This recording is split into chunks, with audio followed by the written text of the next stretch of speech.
Bonjour à tous, bonjour à toutes. Donc j'imagine que vous avez suivi les résultats de cette nuit. La victoire de Rafa, la victoire surprise de Del Potro. J'ai même envie de dire la leçon de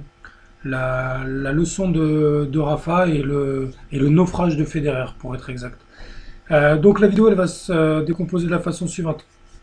Je vais d'abord revenir sur le Rafa Roublev, assez rapidement d'ailleurs parce qu'il n'y a pas tant de choses que ça à dire sur ce match-là. Le match entre Federer et Del Potro, sur lequel je vais beaucoup revenir parce que je l'ai regardé en replay ce matin et je pense qu'il y a vraiment beaucoup de choses à dire. Et évidemment, me projeter sur ce qu'on peut attendre de la demi-finale entre Rafa et Juan Martín Del Potro. Donc le match entre Rafa et Roublev. On a eu la copie conforme, le copier-coller du match contre Dolgopolov, pardon. C'est-à-dire avec un Nadal très sérieux qui commet peu de fautes, qui joue très long, qui joue très bien, qui retourne très bien, qui fait un match vraiment solide, avec un joueur en face qui, un, n'a pas de plan tactique clair, et deux, ne joue que par à coup. C'est-à-dire que on a eu un Roublev complètement différent de ce que j'avais vu contre Goffin. Contre Goffin, j'avais vu un joueur très patient à l'échange. D'ailleurs, la durée de match le prouve. On a eu 3 sets, mais ça avait duré assez longtemps. Un match très long pour 3 sets. Et il y avait beaucoup de longs échanges, souvent 10, 15 frappes de balles du fond du court. Là, on a eu très peu de longs échanges. Tous les longs échanges ont quasiment tous été remportés par Rafa. Et puis surtout, beaucoup trop de fautes de la part de Rublev, qui n'a pas bien servi.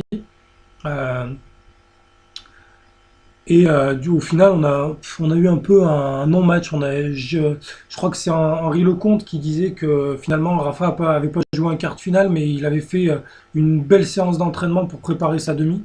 Je suis assez d'accord avec Henri Lecomte. Comme souvent d'ailleurs, je trouve qu'il a toujours une analyse assez juste, même si des fois il utilise des mots un petit peu forts. Donc voilà, donc Rafa a déroulé. Chose assez marrante. Rafa a a joué 3 matchs en indoor sur ce US Open. Voilà, donc quand il arrivera en indoor, cette année, Rafa ne pourra pas nous sortir l'excuse nous faire le coup de ça fait un an que j'ai pas joué en indoor, c'est compliqué, puisqu'il a déjà 3 matchs d'indoor dans les pattes. Donc voilà, donc Rafa s'est qualifié sans problème et surtout, point très important, il a laissé absolument aucune énergie sur le court, que ce soit sur son quart de finale ou sur son huitième de finale.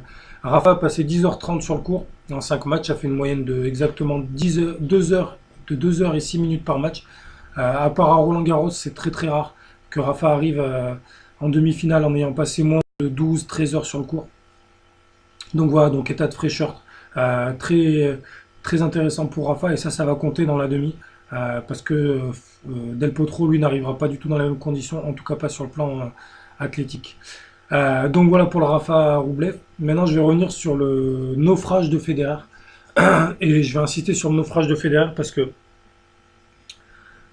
je comprends pas. En ayant vu les images, j'ai compris l'erreur qu'a fait Roger sur le plan tactique. Mais quand j'ai vu le résultat ce matin, je me suis dit, c'est incroyable comment Roger peut perdre contre un joueur comme Del Potro qui est incapable de faire un revers gagnant. C'est-à-dire que je ne comprends pas comment un joueur du top 10, et encore plus un joueur comme Roger, qui est du coup top 2, et qui avait même la place de numéro 1 mondial en ligne de mire, peut perdre contre un joueur qui est incapable de faire un coup gagnant côté revers. Surtout avec un joueur comme Del Potro. On sait tous que pour jouer Del Potro, le Del Potro d'aujourd'hui, ce qu'il faut faire, c'est aller l'enfermer côté revers. Sauf que Del Potro, il se s'est attendu de ce côté-là. Donc ce qu'il fait, c'est que sur son replacement, il se replace toujours pour préparer un décalage coup droit sur son revers.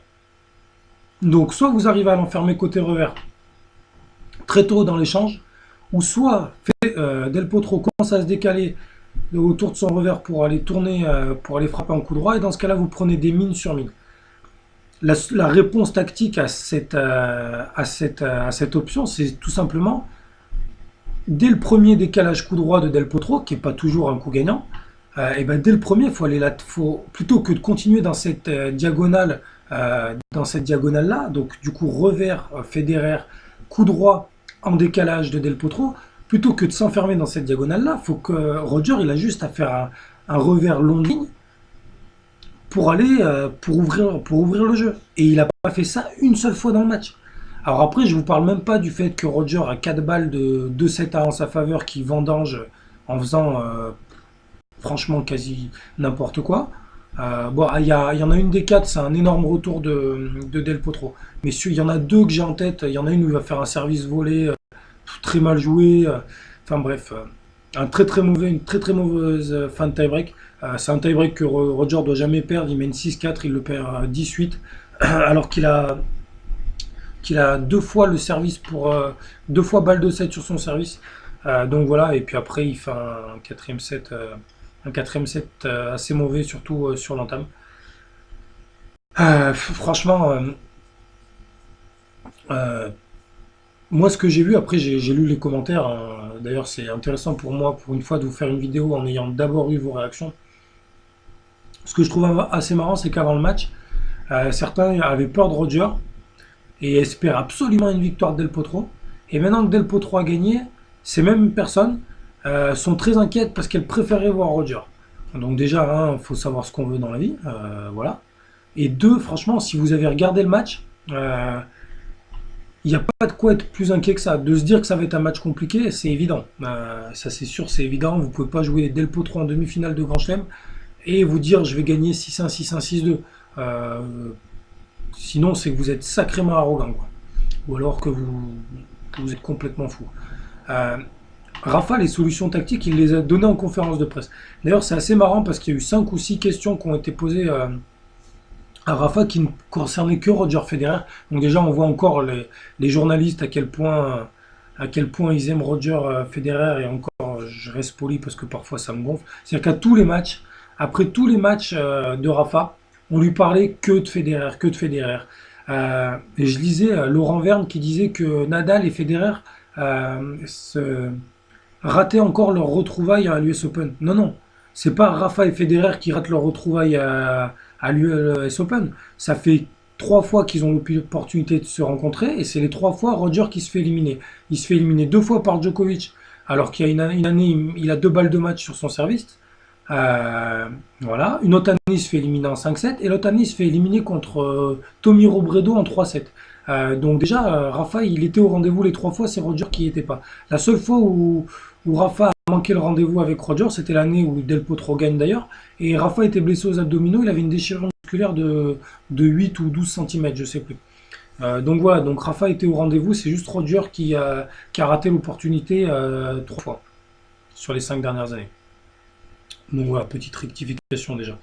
Euh, Après, sur le plan tactique, donc déjà, ce qui était marrant, sur la conférence de presse, c'est que Rafa a répondu plusieurs fois que Roger n'avait pas encore gagné son match et que ça pouvait être Del Potro en face. Donc déjà, je pense que, à mon avis, je pense que Rafa s'attendait à une victoire de Del Potro. J'en suis même convaincu, vu les, vu les commentaires de Rafa dans la conférence de presse.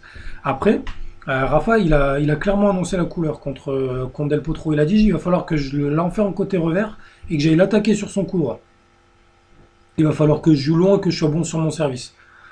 Et c'est exactement ce qu'il va devoir faire, Rafa. Rafa, ce qu'il faut, c'est que sur les premières frappes de balle, il aille enfermer Del Potro côté revers et que dès que Del Potro se décale côté revers, qu'il aille l'attaquer plein coup droit. Et ça, Rafa, il le connaît parfaitement. C'est un système de jeu qu'il connaît très bien. C'est ce qu'il a fait pendant des années contre Roger. Donc voilà, donc il fera exactement la même chose demain soir. Après, il y a un élément dont vous tenez quasiment pas compte, à part Sarah, dont j'ai vu dans les commentaires, j'ai vu ta réaction. Del Potro, il a passé énormément de temps sur le court. Même ses 3 premiers tours, c'était que des matchs en 3-7. À chaque fois, c'était 2h15, 2h30. Et là, il vient de passer quasiment un peu plus de 6h20, il me semble, exactement. Il a passé 6h20 sur les 2 derniers matchs. Il est malade. Physiquement, je l'ai vu à la fin, il avait les traits tirés, il avait l'air très fatigué. Le match s'est fini à minuit, alors que le match de Rafa s'est fini aux alentours de 16h. Donc ça veut dire que Rafa a 8 heures de récupération en plus. Rafa aura vraiment, entre la fin de son match et le début de l'autre, il y aura plus de 48 heures. Alors que selon l'horaire, il y aura à peine 48 heures pour Del Potro. Je pense que physiquement, si on va en 4 ou 5-7, Del Potro n'a aucune chance.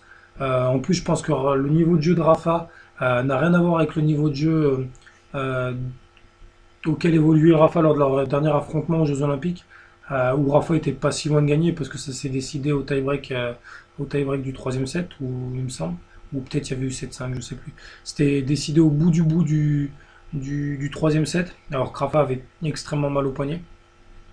C'est d'ailleurs un peu un duel déclopé parce que Del Potro lui aussi était en phase de retour et il avait mal au poignet. Donc voilà, donc après, Rafa, il a clairement les clés.